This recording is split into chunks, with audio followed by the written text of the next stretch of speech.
السلام علیکم ورحمۃ اللہ وبرکاتہ نحمدہ ونصلی علی رسولہ الکریم اما بعد فاعوذ باللہ من الشیطان الرجیم بسم اللہ الرحمن الرحیم رب اشرح لی صدری ویسر لی امری واحلل عقدۃ من لسانی یفقہوا قولی رب زدنی علما رب زدنی علما رب زدنا علما اللہم فقہنا فی الدین رب یسر ولا تعسر وتمم بالخیر۔ آج ہم سورۃ النساء کی آیت نمبر 31 پڑھیں گے۔ بسم اللہ الرحمن الرحیم۔ ان اگر تجتنبوا تم بچو گے کبائرہ بڑے گناہوں سے، ما وہ جو کہ تنہونا تمہیں روکا جاتا ہے، انہو ان سے، نکفر تو ہم دور کر دیں گے، انکم تم سے، سیئاتکم تمہاری برائیاں، وندخلکم اور ہم داخل کریں گے تمہیں، مدخلاً کریمہ عزت کی جگہ میں۔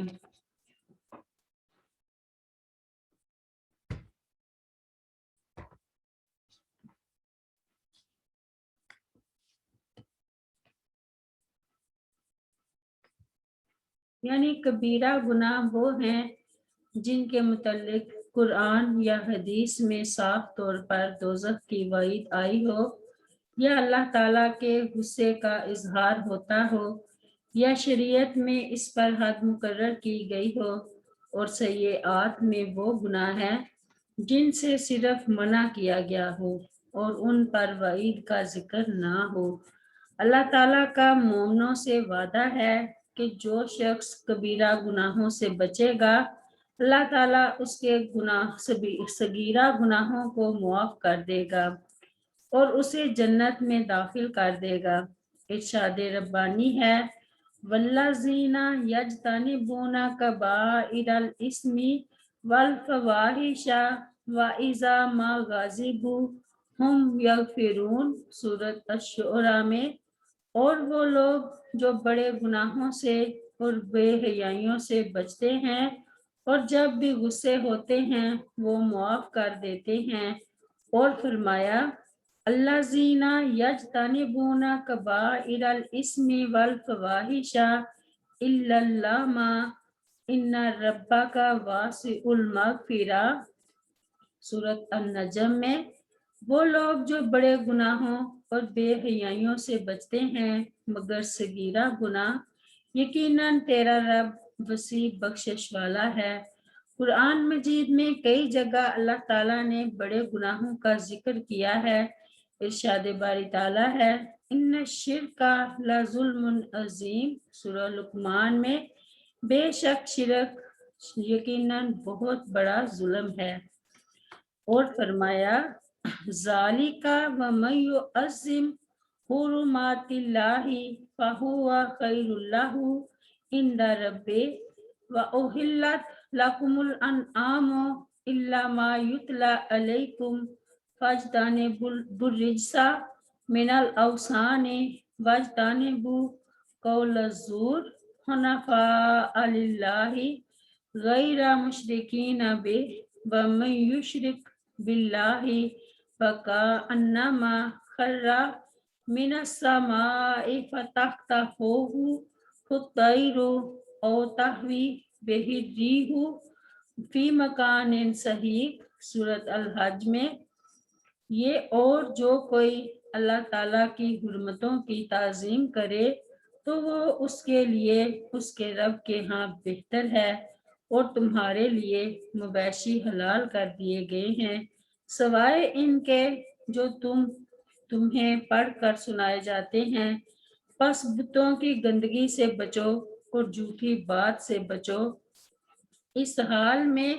کہ اللہ تعالیٰ ایک طرف ہونے والے ہو،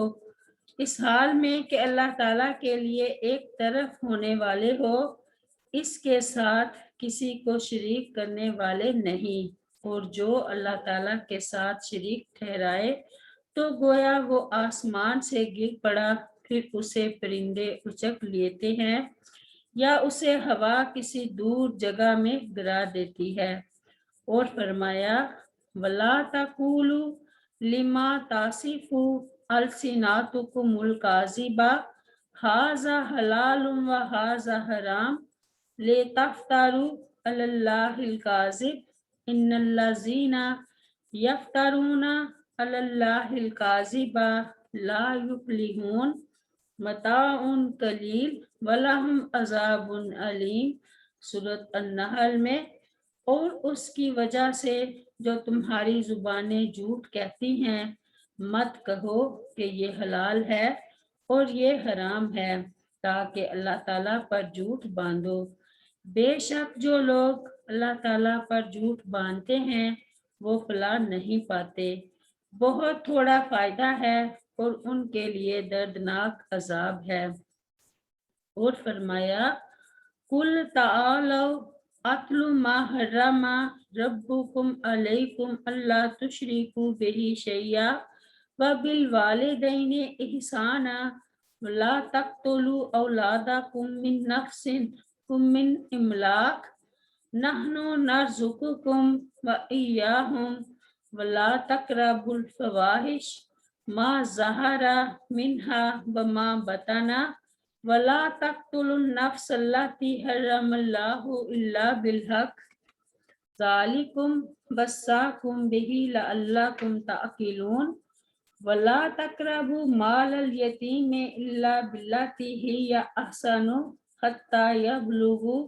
يَبْلُغَ أَشُدَّهُ وَأَوْفُوا الْكَيْلَ وَالْمِيزَانَ بِالْقِسْطِ لَا نُكَلِّفُ نَفْسًا إِلَّا وُسْعَهَا وَإِذَا قُلْتُمْ فَعْدِلُوا وَلَوْ كَانَ ذَا قُرْبَىٰ وَبِعَهْدِ اللَّهِ أَوْفُوا ذَلِكُمْ وَصَّاكُمْ بِهِ لَعَلَّكُمْ تَذَكَّرُونَ سورۃ الانعام میں۔ کہہ دے آؤ میں پڑھوں جو تمہارے رب نے تم پر حرام کیا ہے۔ اس نے تاکیدی حکم دیا ہے کہ اس کے ساتھ کسی چیز کو شریک نہ ٹھہراؤ اور ماں باپ کے ساتھ خوب احسان کرو اور اپنی اولاد کو مفلسی کی وجہ سے قتل نہ کرو۔ ہم بھی تمہیں رزق دیتے ہیں اور ان کو بھی، اور بے حیائیوں کے قریب نہ جاؤ جو ان میں سے ظاہر ہیں اور جو چھپی ہوئی ہیں، اور اس جان کو قتل نہ کرو جسے اللہ تعالیٰ نے حرام ٹھہرایا ہے مگر حق کے ساتھ، یہ ہے جس کا تاکیدی حکم اس نے تمہیں دیا ہے تاکہ تم سمجھو۔ اور یتیم کے مال کے قریب نہ جاؤ مگر اس طریقے سے جو سب سے اچھا ہو، جہاں تک کہ وہ اپنی پختگی کو پہنچ جائے، اور ماپ اور تول انصاف کے ساتھ پورا کرو۔ ہم کسی شخص کو تکلیف نہیں دیتے مگر اس کی طاقت کے مطابق، اور جب بات کرو تو انصاف کرو، خواہ رشتہ دار ہو، اور اللہ تعالیٰ کے عہد کو پورا کرو، یہ ہے جس کا تاکیدی حکم اس نے تمہیں دیا ہے تاکہ تم نصیحت حاصل کرو۔ اور فرمایا وَلَا تَقْتُلُوا أَوْلَادَكُمْ خَشْیَةَ إِمْلَاقٍ نَحْنُ نَرْزُقُهُمْ وَإِيَّاكُمْ إِنَّ قَتْلَهُمْ كَانَ خِطْئًا كَبِیرًا وَلَا تَقْرَبُوا الزِّنَا إِنَّهُ كَانَ فَاحِشَةً وَسَاءَ سَبِیلًا وَلَا تَقْتُلُوا النَّفْسَ الَّتِي حَرَّمَ اللَّهُ إِلَّا بِالْحَقِّ وَمَنْ قُتِلَ مَظْلُومًا فَقَدْ جَعَلْنَا لِوَلِيِّهِ سُلْطَانًا فَلَا يُسْرِفْ فِي الْقَتْلِ إِنَّهُ كَانَ مَنْصُورًا وَلَا تَقْرَبُوا مَالَ الْيَتِيمِ إِلَّا بِالَّتِي هِيَ أَحْسَنُ حَتَّى يَبْلُغَ أَشُدَّهُ وَأَوْفُوا بِالْعَهْدِ إِنَّ الْعَهْدَ كَانَ مَسْئُولًا وَأَوْفُوا الْكَيْلَ إِذَا كِلْتُمْ وَازِنُوا بِالْقِسْطَاسِ الْمُسْتَقِیمِ ذَلِکَ خَیْرٌ وَأَحْسَنُ تَأْوِیلًا سورۃ بنی اسرائیل میں۔ اور اپنی اولاد کو مفلسی کے ڈر سے قتل نہ کرو، ہم بھی انہیں رزق دیتے ہیں اور تمہیں بھی، بے شک ان کا قتل ہمیشہ سے بہت بڑا گناہ ہے۔ اور زنا کے قریب نہ جاؤ، بے شک وہ ہمیشہ سے بڑی بے حیائی ہے اور برا راستہ ہے۔ اور اس جان کو قتل مت کرو جسے اللہ تعالیٰ نے حرام کیا ہے مگر حق کے ساتھ، اور جو شخص قتل کر دیا جائے اس حال میں کہ مظلوم ہو تو یقیناً ہم نے اس کے ولی کے لیے پورا غلبہ رکھا ہے، بس وہ قتل میں حد سے نہ بڑھے، یقیناً وہ مدد دیا ہوا ہوگا۔ اور یتیم کے مال کے قریب نہ جاؤ مگر اس طریقے سے جو سب سے اچھا ہو، جہاں تک کہ وہ اپنی جوانی کو پہنچ جائے، اور عہد کو پورا کرو، بے شک عہد کا سوال ہوگا۔ اور ماپ کو پورا کرو جب ماپو، اور سیدھی ترازو کے ساتھ وزن کرو، یہ بہترین ہے اور انجام کے لحاظ سے بہت زیادہ اچھا ہے۔ سیدنا سلیمان فارسی رضی اللہ عنہ بیان کرتے ہیں کہ رسول کریم صلی اللہ علیہ وسلم نے مجھ سے فرمایا، جس نے جمعہ کے دن غسل کیا اور خوب پاکی حاصل کی، پھر جمعہ کے لیے چلا اور مسجد میں 2 آدمیوں کے درمیان نہ گھسا، اور جتنی اس کی قسمت میں نماز تھی اس نے پڑھی، پھر جب امام باہر آیا اور خطبہ شروع کیا تو وہ خاموش ہو گیا، تو اس کے اس جمعہ سے لے کر آئندہ جمعہ تک کے تمام گناہ بخش دیے جائیں گے۔ سیدنا ابو ہریرہ رضی اللہ عنہ بیان کرتے ہیں کہ رسول کریم صلی اللہ علیہ وسلم نے فرمایا، 5 نمازیں اور جمعہ آئندہ جمعہ تک اور رمضان آئندہ رمضان تک کفارہ بن جاتے ہیں ان گناہوں کا جو ان کے درمیانی عرصہ میں سرزد ہوتے ہیں، شرط یہ ہے کہ وہ شخص کبیرہ گناہوں سے بچتا رہے۔ سیدنا ابو ہریرہ رضی اللہ عنہ بیان کرتے ہیں کہ رسول کریم صلی اللہ علیہ وسلم نے فرمایا، ان 7 قسم کے گناہوں سے بچو جو ہلاک کر دینے والے ہیں۔ صحابہ نے عرض کی، اے اللہ کے رسول صلی اللہ علیہ وسلم وہ کون سے ہیں؟ فرمایا، اللہ تعالیٰ کے ساتھ شرک کرنا، نمبر 2 جادو کرنا، نمبر 3 اس نفس کو ناحق قتل کرنا جس کے قتل کو اللہ تعالیٰ نے حرام قرار دیا ہے، نمبر 4 سود کھانا، نمبر 5 یتیم کا مال کھانا، نمبر 6 میدان جنگ سے پیٹھ پھیرنا، اور نمبر 7 پاک باز بولی بالی معصوم عورتوں پر تہمت لگانا۔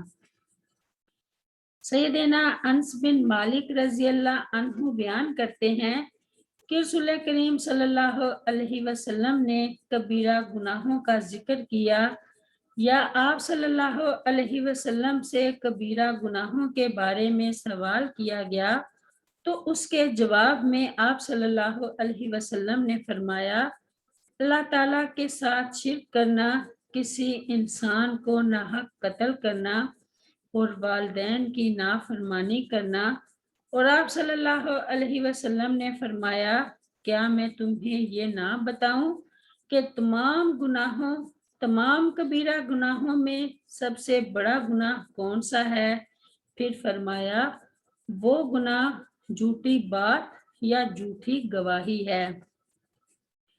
سیدنا عبداللہ بن مسعود رضی اللہ عنہ بیان کرتے ہیں کہ میں نے عرض کی، اے اللہ کے رسول صلی اللہ علیہ وسلم، اللہ تعالیٰ کے ہاں سب سے بڑا گناہ کون سا ہے؟ تو نبی کریم صلی اللہ علیہ وسلم نے فرمایا، یہ کہ تو کسی کو اللہ تعالیٰ کا شریک بنائے حالانکہ اس نے تجھے پیدا کیا ہے۔ میں نے عرض کی، پھر کون سا؟ تو نبی کریم صلی اللہ علیہ وسلم نے فرمایا، پھر یہ کہ تم اپنے بچے کو اس ڈر سے قتل کرو کہ اس کے بعد وہ تمہارے ساتھ ہوگا۔ میں نے عرض کی، پھر کون سا؟ فرمایا، یہ کہ تم اپنے پڑوسی کی بیوی سے بدکاری کرو، اور کہا کہ یہ آیت رسول اللہ صلی اللہ علیہ وسلم کے فرمان کی تصدیق کے لیے نازل ہوئی ہے۔ والذین لا يدعون مع اللہ الہا آخر ولا يقتلون النفس التي حرم اللہ الا بالحق ولا يزنون ومن يفعل ذلك يلقى أثاما يضاعف له العذاب یوم القیامت ویخلد فیہ مہانا الا من تاب، سورۃ الفرقان میں۔ اور وہ جو اللہ تعالیٰ کے ساتھ کسی دوسرے معبود کو نہیں پکارتے اور نہ اس جان کو قتل کرتے ہیں جسے اللہ تعالیٰ نے حرام کیا ہے مگر حق کے ساتھ، اور نہ زنا کرتے ہیں، اور جو یہ کرے گا وہ سخت گناہ کو ملے گا، اس کے لیے قیامت کے دن عذاب دگنا کیا جائے گا اور وہ ہمیشہ اس میں ذلیل کیا ہوا رہے گا، پھر مگر جس نے توبہ کی۔ سیدنا عبداللہ بن عمر رضی اللہ عنہ بیان کرتے ہیں کہ رسول کریم صلی اللہ علیہ وسلم نے فرمایا، کبیرہ گناہ یہ ہیں اللہ تعالیٰ کے ساتھ شرک کرنا، ماں باپ کی نافرمانی کرنا، کسی جان کو ناحق قتل کرنا اور جھوٹی قسم کھانا۔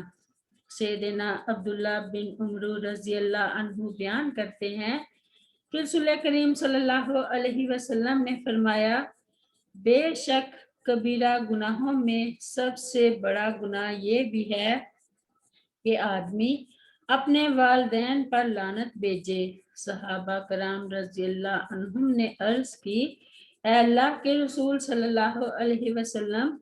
آدمی اپنے والدین پر کس طرح لعنت بھیج سکتا ہے؟ فرمایا، وہ اس طرح کہ ایک آدمی دوسرے آدمی کے باپ کو گالی دیتا ہے تو وہ اس کے باپ کو گالی دیتا ہے، اور وہ اس کی ماں کو گالی دیتا ہے تو وہ دوسرا اس کی ماں کو گالی دیتا ہے۔ استغفر اللہ۔ سبحان ربک رب العزت عما یصفون وسلام علی المرسلین والحمد للہ رب العالمین۔ السلام علیکم ورحمۃ اللہ وبرکاتہ۔